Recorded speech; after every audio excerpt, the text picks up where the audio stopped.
Be ready. 10 seconds to go.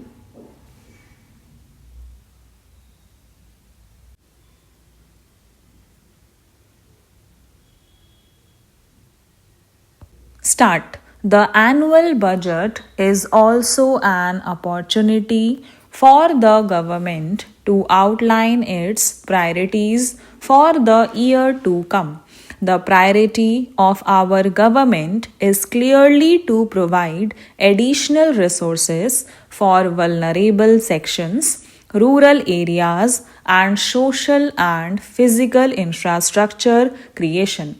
The government shall also endeavour to continue with the ongoing reform program and ensure the passage of the constitutional amendments to enable the implementation of the goods and service tax, the passage of insolvency and bankruptcy law, and other important reform measures which are pending before the parliament. Additionally, as I will detail later, we will undertake significant reforms such as the enactment of a law to ensure that all government benefits are conferred upon persons who deserve it by giving a statutory backing to the Aadhaar platform, bringing significant changes in the legislative framework relating to the transport sector so as to free it from constraints and restrictions, incentivizing gas discovery and exploration by providing calibrated marketing freedom, enactment of a comprehensive law to deal with resolution of financial firms, providing legal framework for dispute resolution in PPP projects and public utility contracts, undertaking important banking sector reforms and public listing of general insurance companies, and undertaking significant changes in FDI policy. Our agenda for the next year is, therefore, to transform India in this direction. My budget proposals are therefore built on this transformative agenda with 9 distinct pillars. Let me first take up agriculture and farmers' welfare. We are grateful to our farmers for being the backbone of the country's food security. We need to think beyond food security and give back to our farmers a sense of income security. Government will therefore reorient its interventions in the farm and non-farm sectors to double the income of the farmers by 2022. Our total allocation for agriculture and farmers' welfare is rupees 36,000 crore.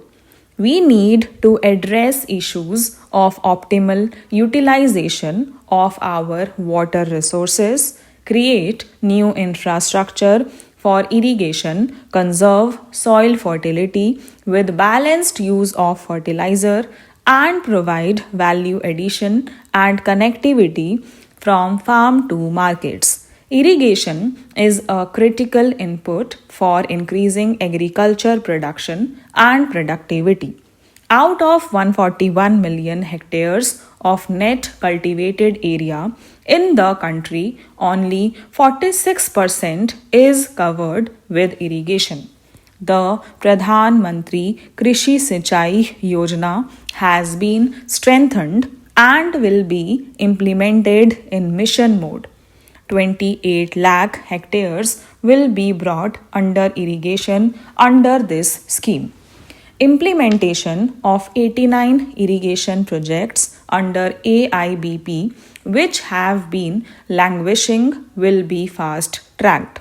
This will help to irrigate 80 lakh hectares. These projects require rupees 17,000 crore next year and rupees 86,000 crore in the next 5 years. We will ensure that 23 of these projects are completed before this financial years.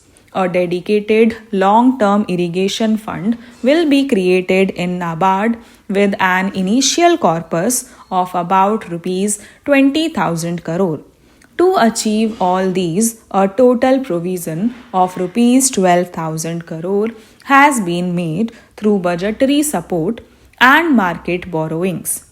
Simultaneously, a major program for sustainable management of groundwater resources has been prepared with an estimated cost of rupees 6,000 crore and proposed for multilateral funding. At least 5 lakh farm ponds and dug wells in rain fed areas and 10 lakh compost pits for production of organic manure will be taken up by making productive use of the allocations under MG Narega. The Soil Health Card scheme is now being implemented with great vigor. Through this, farmers get information about nutrient level of the soil and can make judicious use of fertilizers. The target is to cover all 14 crore farm holdings by March 2017. Rupees 300 crore has been provided for National Project on Soil Health and Fertility. Besides 2000 model retail outlets of fertilizer companies will be provided with soil and seed testing facilities during the next 3 years. Fertilizer companies will also co-market city compost, which increases the efficacy of chemical fertilizer. A policy for conversion of city waste into compost has also been approved by the government under the Swachh Bharat Abhiyan to increase crop yields in rain-fed areas, which account for nearly 55% of the country's cultivable land. Organic farming is being promoted. Towards this end, the government has launched two important schemes. First, the Paramparagat Krishi Vikas Yojana, which will bring 5 lakh acres under organic farming over a 3-year period. Second, the government has launched a value chain based organic farming scheme called Organic Value Chain Development in Northeast region. The emphasis is on value addition so that organic produce grown in these parts find domestic and export markets. A total provision of rupees 400 crore has been made for these schemes. Access to markets is critical for the income of farmers. The government is implementing the Unified Agriculture Marketing Scheme, which envisages a common e-market platform that will be deployed in selected 585 regulated wholesale markets. Stop.